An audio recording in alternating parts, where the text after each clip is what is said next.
we'll have our opening prayer. Bob. Oh, worship the King, all glorious above, and gratefully sing His wonderful love. Our shield and defender, the ancient of days, pavilion in splendor and girded with praise. Thy bountiful care, what tongue can recite? It breathes in the air, it shines in the light. It streams from the hills, it descends to the plain, and sweetly distills in the dew and the rain. Frail children of dust, and feeble as frail, indeed do we trust, nor find thee to fail. Thy mercies how tender, how firm to the end, our Maker, Defender, Redeemer, and Friend. Most kind, gracious Heavenly Father, indeed, Father, I thank you for the opportunity we had to assemble here this Lord's Day morning to partake of the eminence and sing songs of praises and have a portion of thy word preached unto us. I want to pray as we strive to live the Christian life, Father, that even though the devil will tempt us, if we be true in faith to you, Lord, you will flee from us. Pray for those on our prayer list, Father, and you will touch each and every one of them as you know best, Father. You give back to their own walks of life. Just watch over us all and forgive us of our sins. This is our prayer in Jesus' name. Amen. Now, classes.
Good to see everyone once again.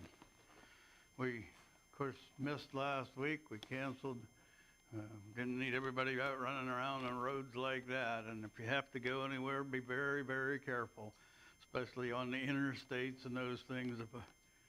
If a squall happens to come up, who knows what can happen. And even if it's not, everybody's on their phone out there on the interstate and that kind of thing. It's, I don't know, kind of dangerous times we live in. We're in Ecclesiastes, and we have been there. We've been studying from this book at our own pace, I guess. I said some time ago we were speeding up, and I'm sure glad we did, because we're all the way to almost to chapter 7. So, but I hope it's been a good study for everybody, and we still have a lot of things to consider from this book. If we look at Ecclesiastes chapter 6, the last verse, that's where we kind of left off last week, and we'll read that. It says, For who knows what is good for man in life, all the days of his vain life, which he passes like a shadow. Who can tell a man what will happen after him under the sun? And this, of course, kind of agrees with in the book of James, chapter 4, I think it's verse 14, where he says, "What is your life? It is but a vapor. It appears for a short time and then vanishes away." And several times we see that theme in the scriptures, that our life is just a quick temporary thing. We are so involved and so busy with it. And of course, we looked at that sometime here in chapter 5 of Ecclesiastes. God keeps us busy, and that keeps us from dwelling on bad things.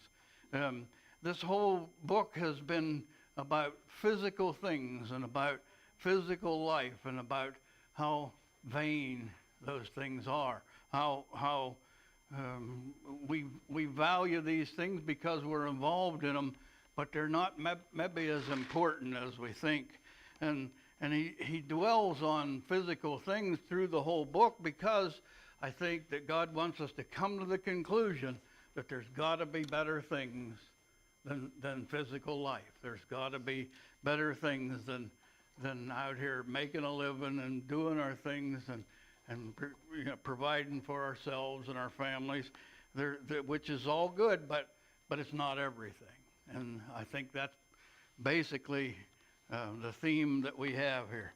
Now, in chapter 7, the first few verses, we're going to change thoughts a little bit, or I will, in a way, continue some of this, but these wise sayings of Solomon in Ecclesiastes and in Proverbs seem to jump around a bit, and it seems like they valued putting things that were true just on a page and keeping track of them, not necessarily that one thing relates closely to another. But in chapter 7, in verse 1, it says, "A good name is better than precious ointment, and the day of death than the day of one's birth. Better to go to the house of mourning than to the house of feasting, for that is the end of all men, and the living will take it to heart. Sorrow is better than laughter, for by a sad countenance the heart is made better. The heart of the wise is in the house of mourning, but the heart of fools is in the house of mirth." So let's pause here and take a look at those few verses.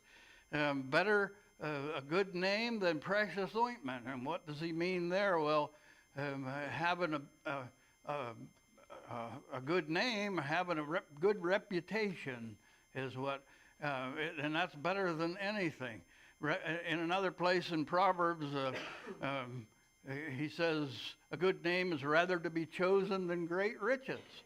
And when he says that, you can almost imagine a situation where you could ruin your reputation but make a few bucks, and I think that's what he's relating to there. Lots of opportunities for things like that we could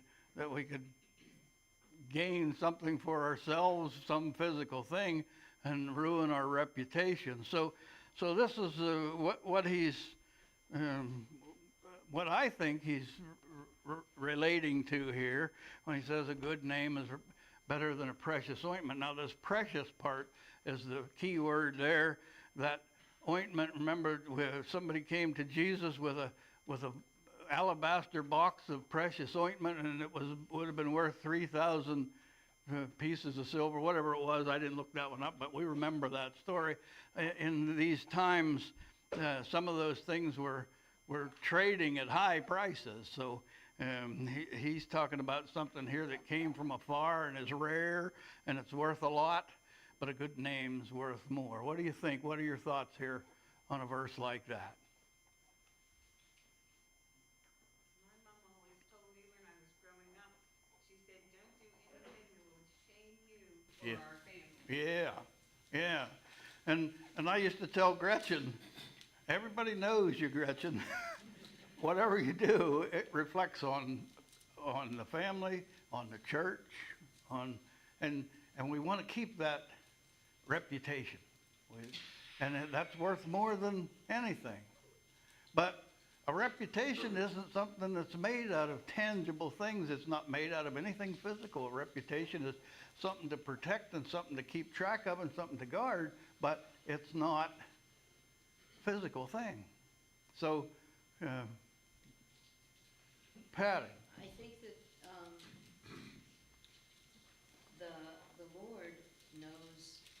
a good name is. And, you know, I mean, that's important to him. Precious ointment, that's a wonderful thing. Oh, yeah. Sure, but that's only good here. Yeah, Whatever you do with your life is important in the next world. yeah. Some fellow was bragging about getting his girlfriend a bottle of perfume and how much he paid for it. Another fellow said, well, she sure must have stunk. You know, that, yeah, it's valuable, it's nice, it's good, but is it everything? No, not at all. It's not good for too much. So, Rod. When you think of people like, say, Joseph and Daniel, okay, so when Joseph was in prison and he interpreted those dreams, you know, he was able to do that, but he always said, God will Yes. interpret the dream. Yes. Daniel was the same way when Belshazzar, you know, And Daniel will tell us what's, and Daniel said, no, yes. God will tell me what to tell you. There's a couple fellows you mentioned that had a good reputation. And remember when Joseph was in prison there and he interpreted the dream for the baker and the cupbearer, well, he said, now when you get out, remember me. And they didn't at first. But then Pharaoh had a dream and this guy says, you know what? The guy interpreted a dream. He had a reputation, a good reputation for doing it. And it was God that did it, and Daniel acknowledged that. But he was God's man, even when he was there in that prison, even when it looked pretty bleak, he still was. And that should be our attitude Yes. too, I think, you know, we do things that are good, but we need to realize that it's because God we're able to do it, you know, we're able to give or whatever Yeah. the circumstance is. Right. All right, then what about the next part of that verse? The day of one's death, or the day of death, better than the day of birth. Now, what's he talking about there? It's better life is hard. Yes. I'd rather be done with it. than Well, just start sometimes, some days more than others, huh? Yeah, yeah. This is a good thing to think about, and these other verses that we read kind of relate to that. The end of a thing is better than the beginning, and so on. Yes. Well, let's look at John chapter 16. Real quick here, John chapter 16, verse 21. Now, this kind of, we'll add this to our thinking here. There's John 16:21 says, a woman when she is in labor has sorrow because her hour has come. But as soon as she has given birth to the child, she no longer remembers the anguish for joy that a human being has been brought into the world. So there is joy in a birth. And it is remarkable that, you know, painful and you hear screaming and whatever it is, but after that's done, nobody worries about that. It's not something that we keep remembering. You know, I have heard ladies say, well, I'll never do that again, but very few. It's not something that you resent the child about or anything like that. It's a good thing. So there is value to adding a human to the earth, but the day of death is better. How is that? I think Paul explained it when he said, and I can't remember verses, but. Yeah, I can't remember numbers either.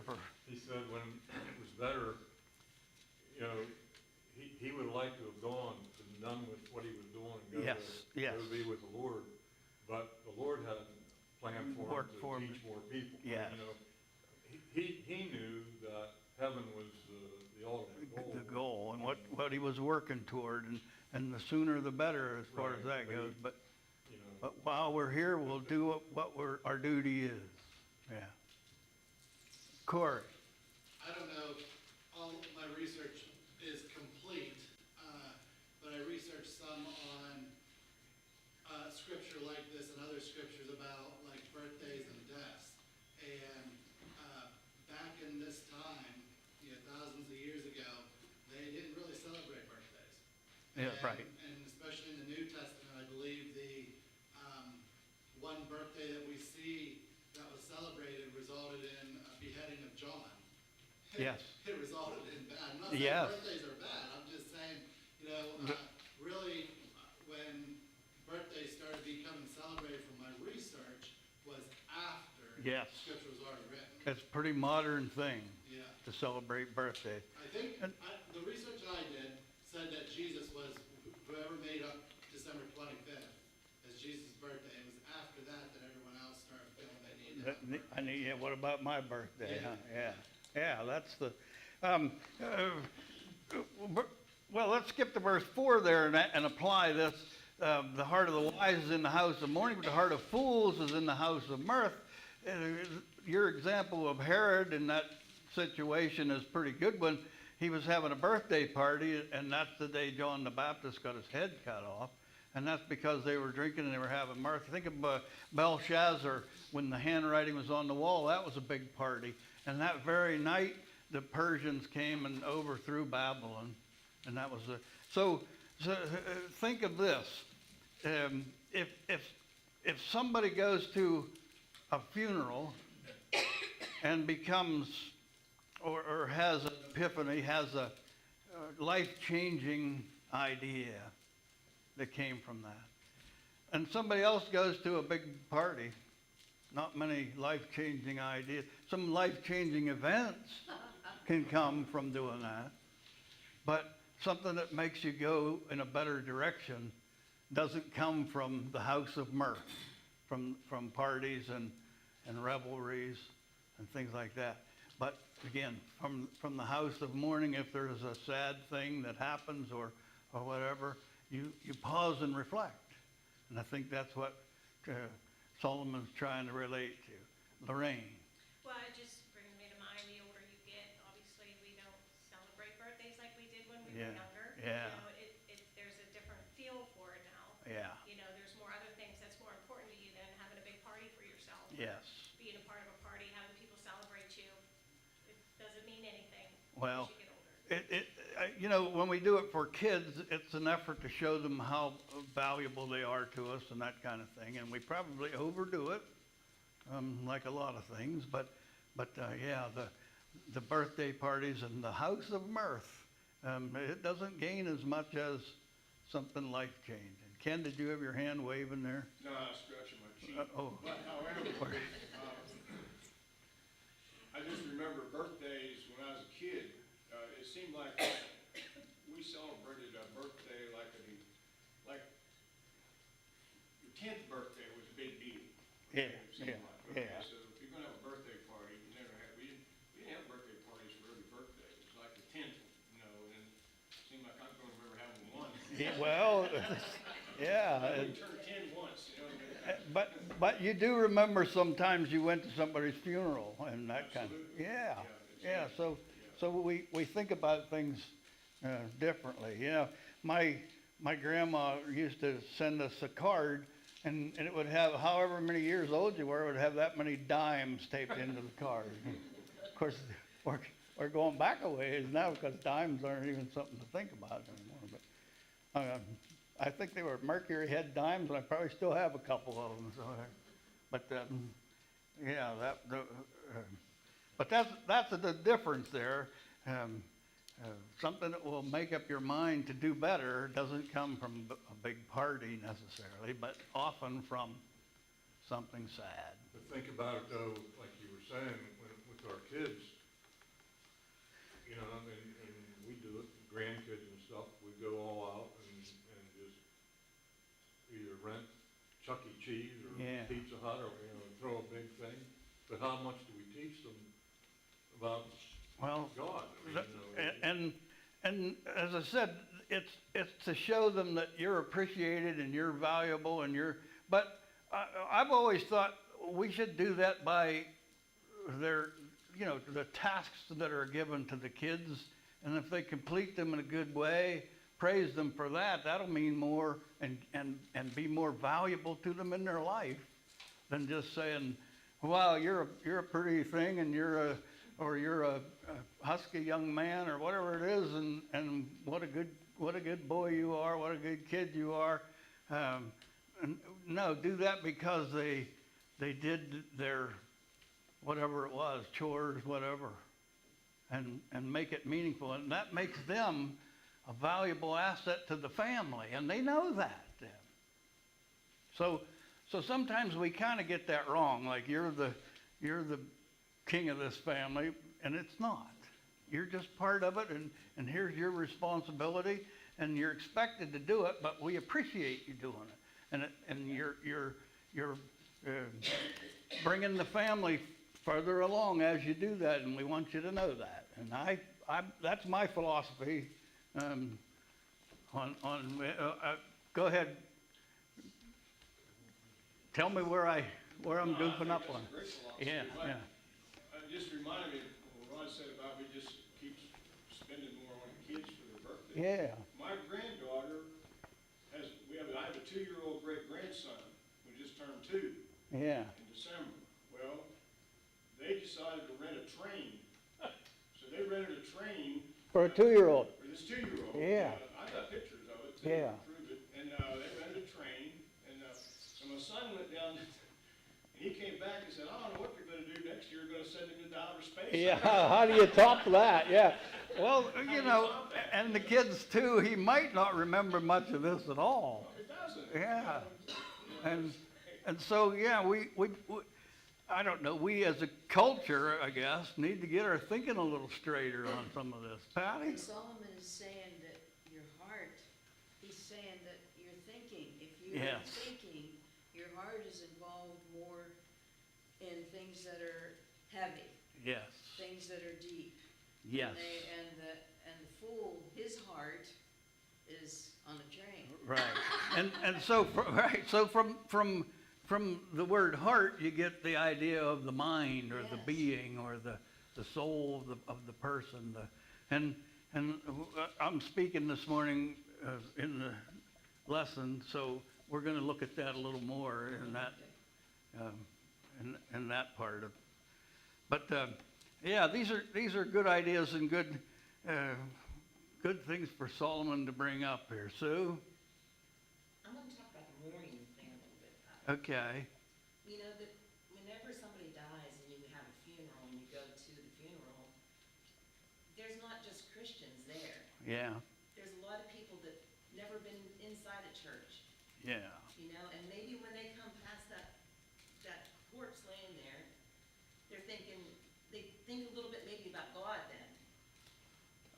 And we. But now we're not having funerals. A lot of people are just. I know. cremating people and not having any kind Well, of that's up to the people, but It is, but yes, it's good to do that. And our job, okay, I'll say, as Christians, when we go to a situation like that, we're supposed to think, what do we do to get these people to see? I think that's what the Lord wants us to do. I think from the scriptures we can glean that it's our job to find some way to help them see that this is the end of everybody. That person laying in the casket's going to be you someday, and you better think about this, and you better get right. Well, at Todd's funeral, I think Randy did a really good job of preaching to people Well, he did. about that, you know, yeah. worry about your own. Yeah, but I don't know. It didn't sink in because I heard some people gripe about how much it was just a sermon about. So I don't know. Anyway, the house of mourning, and that could be mourning about anything, but we automatically think about if somebody dies and goes on, we worry about them, but we can't do anything about them because it's too late now. They're laying there in a casket, and there's nothing we can do for them. But these other people who are maybe filing by or have, this is when we can look for opportunities to do what we can, because that's our duty, that's our obligation, to tell them how to get right with the Lord. And so when they get into that casket, it'll be okay. You were saying about the other mourning things other than the death. What would there be We can see Israel mourning for calamities that happen to things, and so yeah, anything that makes you sad, anything that is upsetting, maybe that's better for you than being at a party, because it makes you pause and reflect and think about your own situation and the situation of the people that you love. Does that answer your question? Kind of. Well, I never get your questions answered too well, but I'm not trying to say. okay. Sam. Yeah, it's even, when you lose a lot of money even, you Yes. stop and think like, hey, how can I not let this ever happen again? Yeah, that's the kind of thing, any calamity or any negative thing. Now, again, we've got to keep that all in perspective. You lose some money, but that's physical stuff. Right. And we tend to not do that. We get all upset if we lose something, because we feel like we ought to just be gain, and that isn't always how it works. And you know, the whole book of Job lost everything, but God took care of him. It ended up okay, but he was in a miserable situation for a while. Nothing was right. Nothing went good, and his friends didn't understand. His wife didn't understand. His kids were gone. All of his possessions were gone. But at the end of the book of Job, it said the Lord blessed Job more than at the beginning, because he had twice as much of physical stuff at the end. So you don't know, and you don't know what the Lord has for you. And I really think that God's providence and God directs our steps sometimes. And I always think of the story of Philip and the eunuch, and how that the angel came to Philip and said, "Get down to that road." And he knew the eunuch would be right there. Philip walked 50 miles to get to where he was on that road. Now, he had to leave the day before the eunuch left Jerusalem to do that. But the angel told him, get up right now, get down to that road. Took him 2 days probably. But he met the eunuch right there as he came by. So it's possible for God to direct, and we don't know how it is. We don't know. So, all right, let's read a few more verses here. Beginning verse 5, where we left off, it says, "It's better to hear the rebuke of the wise than for a man to hear the song of fools. For like the crackling of thorns under a pot, so is the laughter of a fool. This also is vanity. Surely oppression destroys a wise man's reason, and a bribe debases his heart. The end of a thing is better than its beginning. The patient in spirit is better than the proud in spirit. Do not hasten in your spirit to be angry, for anger rests in the bosom of fools. Do not say, why were the former days better than these? For you do not inquire wisely concerning this." So, a lot there. To hear the rebuke of the wise is better than the song of fools. The rebuke of a wise man, and sometimes, or a wise person, sometimes a rebuke or never a rebuke is a good, pleasant thing. But it's better to hear that than just a bunch of idiots running around making joyful things sometimes. Or not just sometimes. This is better. The rebuke of a wise person, because they're imparting something that they've learned, something that they realize, something that they know. So if they're telling you something that is wise, there's nothing better than that. And this song of fools, when I read that, I think of songs like Maresy Dotes and Dozy Dotes, you know.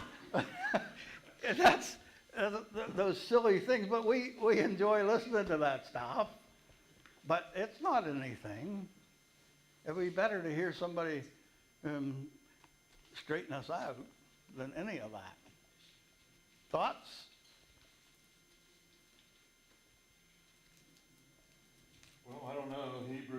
says that, for whom the Lord loves, he chastens and scourges every son whom he receives, so. Yeah, that means that if God's your father, he's gonna use you like a son or a child, and once in a while you might get what you deserve. He chastens. And that's because he loves you, just like your father did. Just like the way it's supposed to be. But like kids, some of us don't take the chastening. Right. Well, Some of us accept it and say, we "I resent need that, and it says that in Hebrews 2, no chastening is for the present pleasant. That's right. Yeah, it isn't. Yeah, but if we learn from it and go on from there, Yeah. it's just as if we were disciplined by our parent, or So it's kind of how you take the chastening. it is. Yeah. So if something isn't working out for you, I guess you're supposed to pause and think, well, what could I do better from here on, or whatever. And that's why it's better to hear that than maresy dotes and nosy dotes. It's those things, take up our time and fill up our brains, but they're not valuable at They all. don't give you much. No, they don't give you anything. So.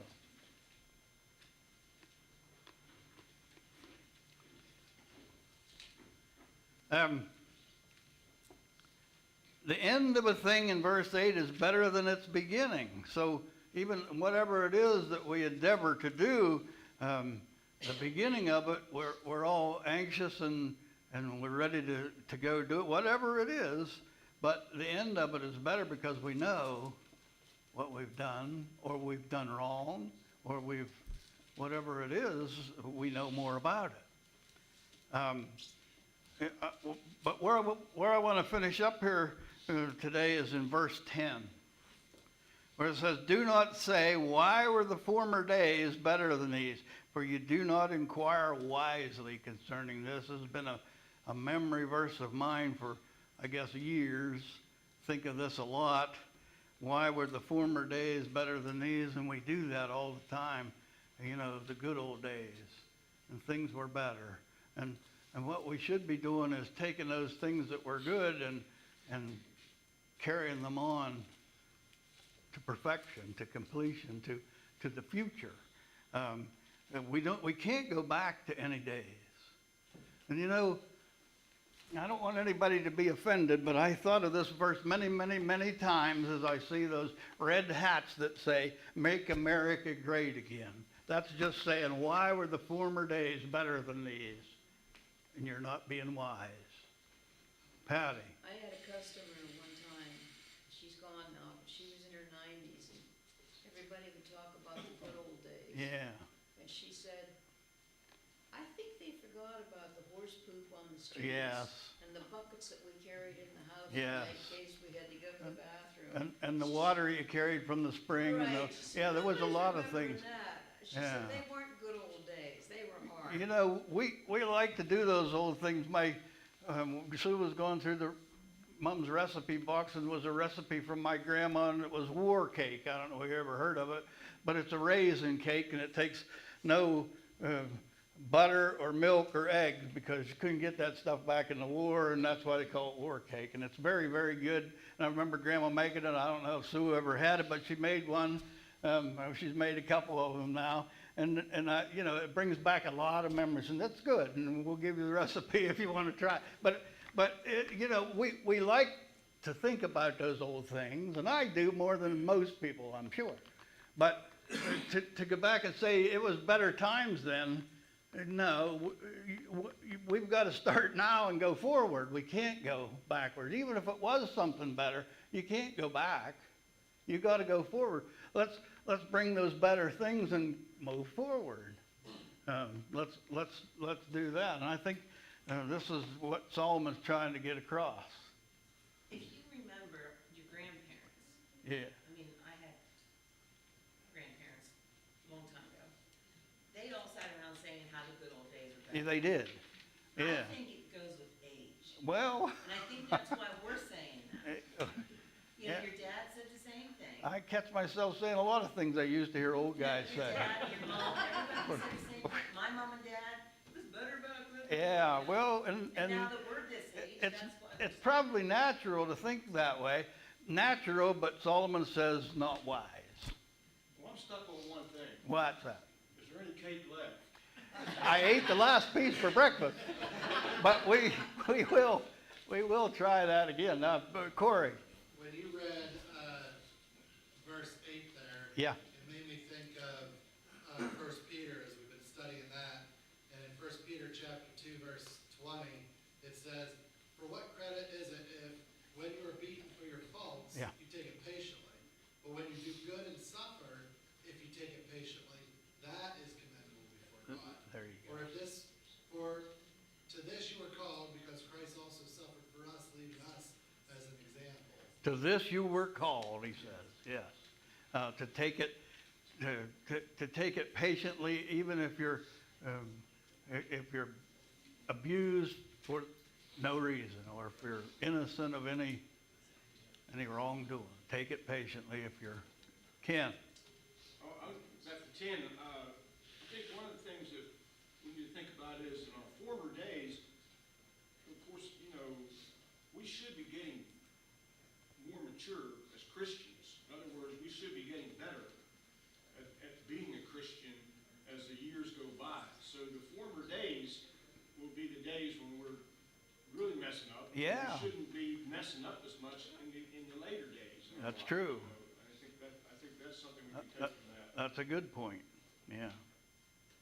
But, yeah, maybe we need some red hats with white letters that say, why were the former days better than these? This isn't wise. I don't know. But, well, that's enough politics.